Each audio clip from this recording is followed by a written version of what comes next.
Bismillahirrahmanirrahim. Assalamualaikum warahmatullahi wabarakatuh. Alhamdulillahilladzi hadana lihadza wa ma kunna linahtadiya laula an hadanallah. Wassalatu wassalamu ala Rasulillah Sayyidina Muhammadin ibn Abdillah wa ala alihi wa sahbihi wa mawalah. La haula wa la quwata illa billah, amma ba'du. Yang kami muliakan serta kami hormati dosen pengampu Bapak Dr. Maimun SHI MPDI selaku pengampu mata kuliah Sejarah Sosial Intelektual Pendidikan Islam, dan juga teman-teman pasca sarjana YIN Madura yang saya banggakan. Alhamdulillah, pada kesempatan kali ini kita dapat berjumpa kembali dalam khazanah keilmuan dalam rangka memperkuat dan mempertajam seluruh apa yang kita ketahui dengan melalui mencari ilmu, talabul ilmi yang berkelanjutan. Alhamdulillah, kita sekarang ini sudah berada di fase pasca sarjana YIN Madura. Mudah-mudahan semua apa yang kita ketahui dan apa yang kita peroleh dalam proses thalabul ilmi ini menjadi ridho dari Allah Subhanahu wa Ta'ala dan menjadi kebaikan bagi kita semua. Amin ya rabbal alamin. Untuk kali ini kami akan membahas tentang suatu istilah atau suatu konsep yang mungkin asing bagi kita semua, walaupun konsep ini sudah turun-temurun dari nenek moyang kita, sudah kita laksanakan dengan baik dan sudah kita lestarikan dengan baik pula tanpa adanya kajian ilmiah yang pasti dari para akademisi. Namun kami sangat apresiasi terhadap Bapak dosen pengampu, Bapak Dr. Maimun, karena sangat jeli dalam memilih tema pada kali ini yang bertema ilmu berung. Ini bahasa Madura. Ilmu berung sebagai penguatan pendidikan TK, khususnya di daerah Madura dan khususnya di Pamekasan.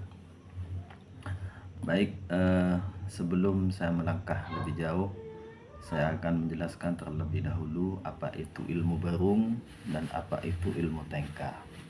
Yang pertama, ilmu berung dalam konteks pendidikan Islam itu diartikan sebagai istilah dalam bahasa Madura yang mengacu pada ilmu warisan atau pengetahuan tradisional.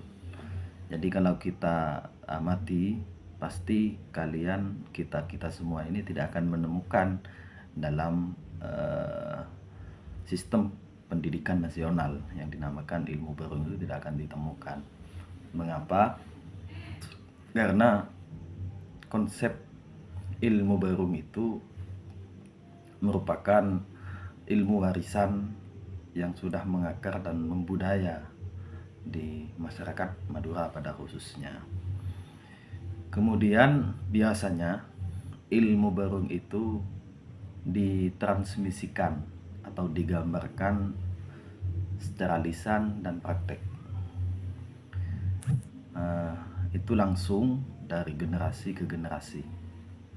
Jadi dari nenek moyang kita, beliau-beliaunya itu mengajarkan kita langsung secara lisan, kemudian dipraktekkan dengan perilaku. Itu disebut ilmu berung. Apa cakupan yang ada dalam ilmu berung itu? Apa saja yang dicakup dalam ilmu berung itu? Yang pertama adalah yang paling penting adalah hal spiritual, aspek spiritual. Jadi pengajaran dulu-dulu dalam konsep ilmu berung itu, nenek moyang kita, kakek nenek kita itu mengajarkan kita aspek yang pertama adalah aspek spiritual, kemudian yang kedua aspek sosial, dan yang ketiga bagaimana kita berkehidupan atau berhubungan, bersandingan dengan masyarakat sosial. Seperti apa kita harus bagaimana dan harus seperti apa. Itu biasanya dilaksanakan secara face to face, lisan bil lisan, dan itu sudah turun temurun dari generasi ke generasi. Itu yang disebut dengan konsep ilmu baru. Selanjutnya, kebiasaan atau tradisi masyarakat di Madura itu pada umumnya itu sangat kental dengan kehidupan sosial, dan untuk hidup di kehidupan sosial khususnya pada masyarakat Madura itu harus mempunyai ilmu, harus mempunyai bekal untuk bisa bersosial dengan masyarakat Madura, sehingga sebelum kita bersosial, sebelum kita masih Pak Tengka, masih Pak Rempet, Canding Madura, kita harus mempelajarinya terlebih dahulu. Maka dari itu ilmu baru merupakan konsep yang ditawarkan oleh masyarakat Madura dalam mempelajari ilmu Tengka itu sendiri. Karena mengapa masih banyak masyarakat Madura itu yang beranggapan bahwa belajar itu tidak harus dalam kelas, apalagi pendidikan yang berhubungan dengan TK. Bahkan sampai ada yang mengatakan bahwa ilmu TK itu tidak ada kitabnya, tidak ada bukunya, tidak ada lembaganya. Sehingga menurut orang Madura, terlebih orang Madura yang masih sangat tradisional, itu mengatakan bahwa ilmu Tengka ya tada kitab tada buku. Sehingga kita harus mempelajarinya dengan cara face to face, intensif, dekat sama dekat. Hal itu terungkap dari beberapa perkataan orang tua, perkataan para sesepuh masyarakat Madura, bahwa kalau mau belajar ilmu TK ya harus belajar kabejingan, ka orang belatir, gitu kan. Itu menunjukkan bahwa memang ilmu TK bagi sebagian besar masyarakat Madura itu tidak ada kitabnya, tidak ada bukunya. Oleh karena itu kita sering mendengar ungkapan sesepuh-sesepuh kita bahwa untuk belajar TK itu harus keluar ke Berung, karena Berung itu merupakan tempat di mana berkumpulnya para masyarakat dalam hal bersosialisasi yang awalnya tidak kenal menjadi kenal. Jadi Berung itu bukan hanya tempat transaksi jual beli, memenuhi kebutuhan sehari-hari masyarakat, akan tetapi di situ juga terjadi apa yang disebut dengan transfer keilmuan, terlebih dalam transformasi ilmu TK. Itu terjadinya di Berung, banyak yang terjadi di Berung. Maka para leluhur kita, ungkapan-ungkapan sesepuh masyarakat Madura itu ada yang mengatakan bahwa kalau mau belajar TK harus keluar ke Berung. Coba keluar ke Berung, Ciaukep Malolo Eromana, Male Tau TK. Ini ungkapan yang sederhana sebetulnya, tapi ini mengandung arti yang jika kita terjemahkan ke dalam proses ilmiah, ke dalam data ilmiah, ini akan mengandung banyak makna yang bisa kita peroleh dari ungkapan itu sendiri.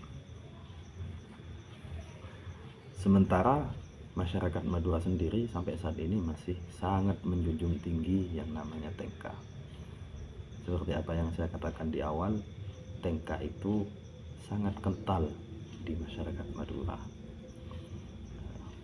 Ini yang menjadi sangat urgen bagi kita, untuk kita harus berhati-hati dalam bertingkah, dalam bertindak, karena sesuai dengan apa yang ditulis oleh teman saya di sebuah kitab.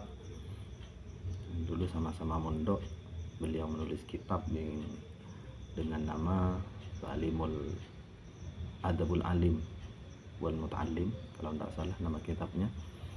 Di sana dijelaskan bahwa waman tarukal adab turiduh ilal bab. Siapa yang tidak punya adab atau tengka, sampat aki ke labang, tendang dia ke pintu. Itu bahasa kasarnya. Ini ungkapan Madura yang diarabkan ini, yang dituangkan dalam susunan kitab itu sendiri. Jadi Madura itu sangat kental dengan yang namanya tengka. Bahkan sering sekali ditemukan bahwa ada istilah caruk di Madura itu tidak lain dan tidak bukan ya karena gara-gara tengka ini. Gara-gara tengka. Oleh sebab itu, dalam penjelasan kali ini kami akan menjelaskan bahwa berung dalam kebiasaan Madura itu sudah sangat relevan dan sangat penting, dan itu sudah berjalan dari generasi ke generasi, sudah lama. Perilaku masyarakat Madura itu memang dikenal dengan orang yang sangat senang terhadap, sangat cinta terhadap kehidupan sosial, sering berkumpul di tempat-tempat umum, ya seperti halnya di Berung ini. Padahal Berung itu sendiri di Madura disajikan untuk sarana membeli kebutuhan sehari-hari. Di sana disiapkan seperti jual beli kopi, jual beli teh, yang akhirnya pada proses itu sehingga orang bisa ngopi bersama, yang awalnya tidak kenal menjadi kenal, yang awalnya tidak begitu akrab menjadi akrab, sehingga dalam proses pertemuan di Berung itu memberikan kenikmatan terlebih, memberikan kenikmatan yang luar biasa sambil ngumpul bareng dengan para tetangga, kerabat dan semuanya. Juga seringkali Berung itu dijadikan tempat untuk merefresh otak kita, membuat otak kita tenang dan menghilangkan rasa penat-penat. Mungkin ketika kita hidup di keluarga banyak masalah, banyak hal yang sudah numpuk di kepala, tapi ketika sudah dibawa ke Berung, dibawa ngopi bersama tetangga, kumpul bersama, itu pada waktu itu ruwetnya hilang, ruwetnya hilang, bosannya hilang, ketimbang ngokep atau berada di rumah terus.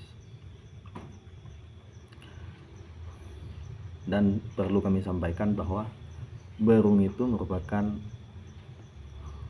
satu nama dengan warung kopi yang ada di kota-kota. Sama-sama dijadikan tempat santai sambil menikmati kopi, sambil rokokan dan semacamnya. Dan tempat lokasinya itu biasanya berada di pinggir-pinggir jalan, di pertigaan jalan, simpang 4, simpang 3, simpang 5. Sehingga para penikmat Berung itu, para pengunjung Berung itu bisa merefresh betul otaknya. Dan biasanya konsumen atau pengunjung di Barung itu terdiri dari kalangan-kalangan orang dewasa dan orang-orang tua. Itu menunjukkan bahwa eksistensi Barung ini masih memang sangat kental di Madura, sehingga meskipun sudah tua-tua mereka masih gemar, masih senang untuk berkunjung ke Barung-Barung itu. Yang kedua, karena ini hubungannya dengan Tengka, ini yang sangat kental di Madura, sampai ada ungkapan, bila orang tak tahu Tengka, maka pada ben orang saya tak aku nah berdenah di dalam dunia. Ini merupakan ungkapan yang sederhana tapi artinya sangat mendalam dan sangat mendasar. Sebagaimana ungkapan Nabi Muhammad SAW, innama bu'ithtu liutammima makarimal akhlak. Tengka itu biasanya diartikan dengan akhlak kalau di Madura. Yang kedua, transmisi ilmu Tengka. Ilmu Tengka itu merupakan suatu acuan terhadap tata krama dan etika dalam budaya Madura. Ini sudah sangat kental di Madura. Budaya Tengka ini sudah sangat kental di Madura. Adapun proses pentransmisiannya ilmu Tengka ini melalui yang pertama adalah pengajaran langsung dari ustadz ke tulab, dari guru ke murid, ini secara langsung. Terus yang kedua merupakan keteladanan atau uswatul hasanah, uswah hasanah, contoh yang baik, keteladanan yang baik. Yang ketiga adalah praktek dalam kehidupan sehari-hari, ya harus dengan uswah hasanah juga. Yang keempat merupakan ritual atau upacara adat. Biasanya ini beberapa tempat ini biasanya ada yang seperti ini. Dan ini memang proses transmisi ilmu Tengka ini memang betul seperti itu. Mengapa demikian? Karena terlebih dalam keluarga kecil, keluarga kita di rumah, keluarga kita sendiri, proses yang menentukan pertama kali terhadap karakter anak itu ya adalah orang tua. Maka sampai ada ungkapan, nak kanak tak bisa ngafal aki apa seekor aki orang tua, tapi nak kanak bisa nirwaki apa seekor lakoh orang tua. Ini ungkapan yang sangat mendasar dan sangat mendalam artinya. Jadi kita sebagai pendidik, sebagai orang tua, selain kita harus menanamkan nilai akhlak yang baik, ucapan yang baik, kita juga harus mempunyai nilai kebiasaan dan keteladanan yang baik. Ini dalam suatu keluarga. Jika dikaitkan dengan perspektif pendidikan Islam, ilmu Barung itu, maka ada beberapa hal yang sudah sangat selaras dan sudah sangat serasi dengan pendidikan Islam. Yang pertama, ilmu Tengka, ilmu Barung itu ketika diselaraskan dengan perspektif pendidikan Islam itu mempunyai nilai konsep ta'lim. Yang pertama, ta'lim, pengajaran, pembelajaran, itu yang pertama. Terus yang kedua, aspek tarbiyah, pendidikan atau pembinaan karakter. Pembinaan karakter ini di dalam Islam disebut dengan tarbiyah. Yang ketiga, ada unsur ta'dib juga, pembentukan adab. Jadi betul dalam ilmu Barung ada unsur Tengka, itu ada unsur adab, itu ta'dib istilahnya. Apa saja nilai-nilai Islam yang terkandung dalam konsep ilmu Barung itu? Setidaknya banyak hal yang sudah sangat islamisasi dalam konsep ilmu Barung itu. saya cuma sebut sebagian. Yang pertama adalah nilai-nilai Islam yang terdapat dalam ilmu barung. Yang pertama adalah penghormatan kepada guru atau orang tua, ta'zim istilahnya. Yang kedua adalah keberkahan ilmu, barokah. Yang ketiga adalah silsilah keilmuan, itu sanad. Yang keempat, adab dalam mencari ilmu. Jadi ilmu barung itu menawarkan beberapa konsep yang sudah sangat Islam, yang bisa kita tiru dan kita bisa pertahankan sampai ke anak didik kita semua. Itu secara pendahuluan dalam kajian ilmu barung sebagai transmisi ilmu Tengka.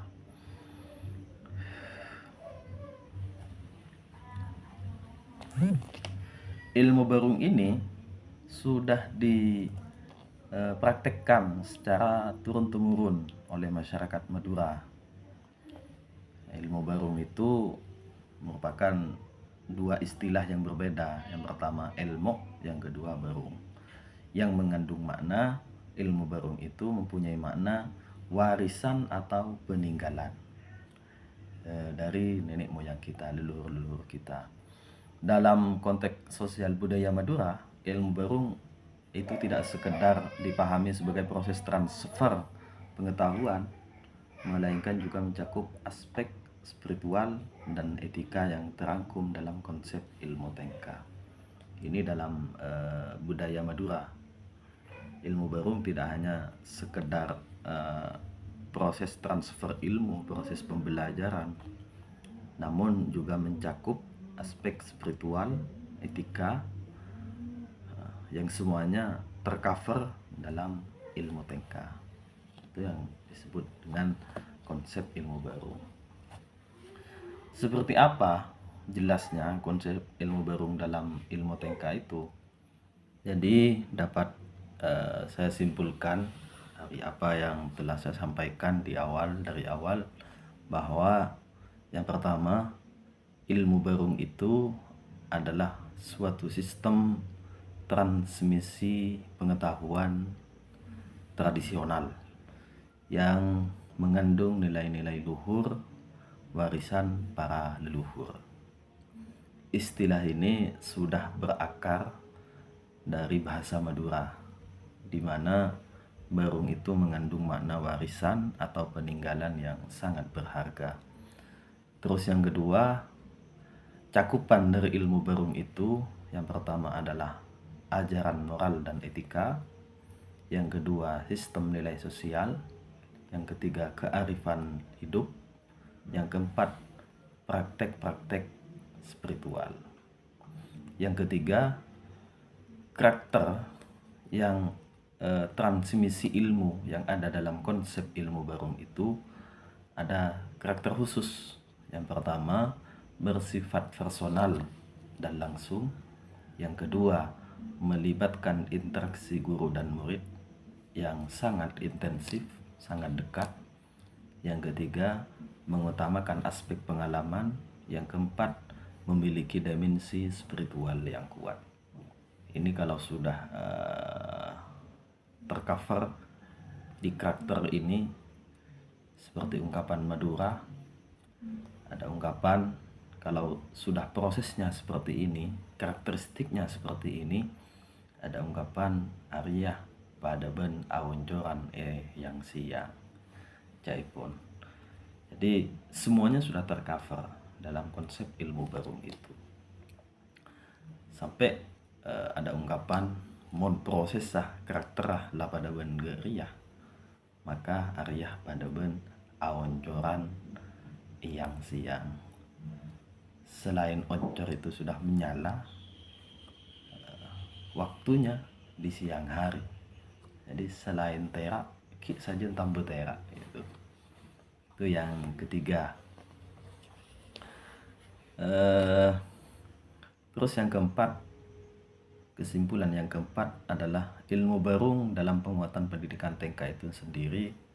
Yang pertama, melibatkan beberapa aspek proses penguatan pendidikan.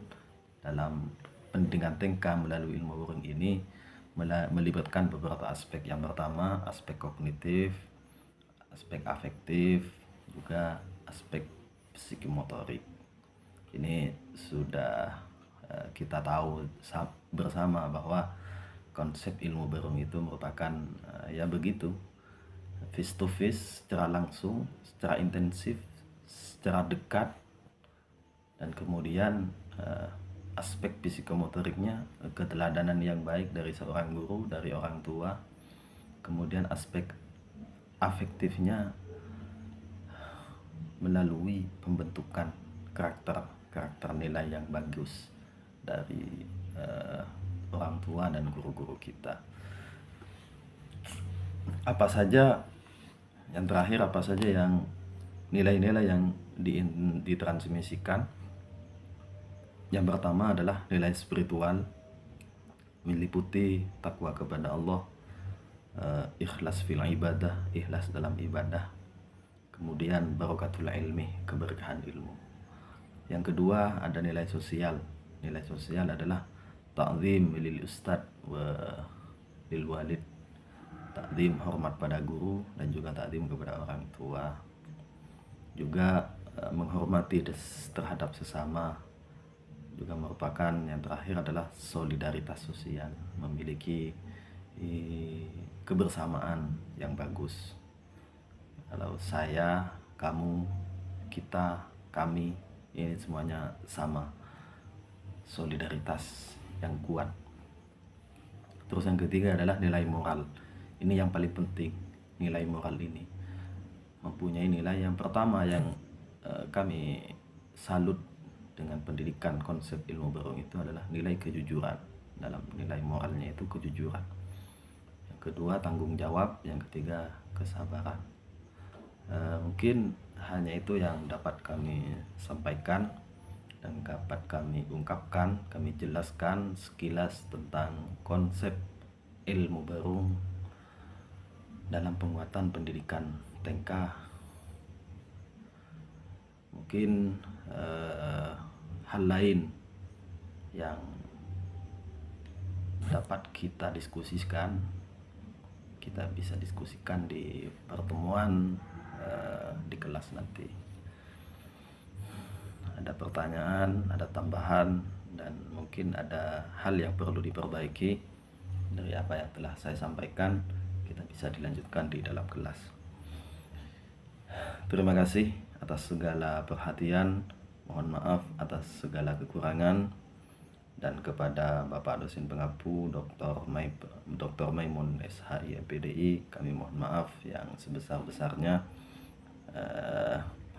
Terima kasih atas segala waktu yang telah diberikan kepada saya, Al-Fakir Muhammad Ihsan, Pasca Sarjana YIN Madura. Mohon maaf yang tiada batasnya. Wallahul musta'an, ila sabilir rahman. Kesopanan lebih tinggi nilainya daripada kecerdasan. Wal afu minkum. Wassalamualaikum warahmatullahi wabarakatuh. Salam mahasiswa.